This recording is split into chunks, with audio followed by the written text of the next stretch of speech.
Johanna, and I'm doing the camp in street dance event producing. I will teach youths about how to do own events with Ramona Panula, who is with the College Suomi organizations. My expectations for the camp is like meet the youths and get a nice event and get different countries, meet each others and share the culture in the different countries also.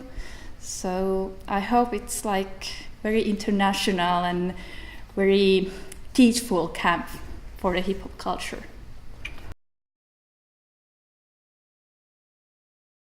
Well, I think the most important thing is that youth can meet each other in different countries, but the interests are the same.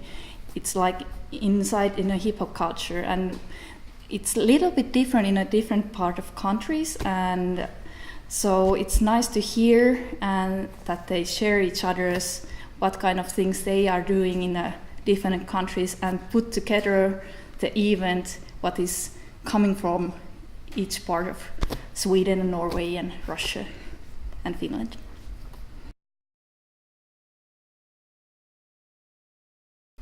Unity.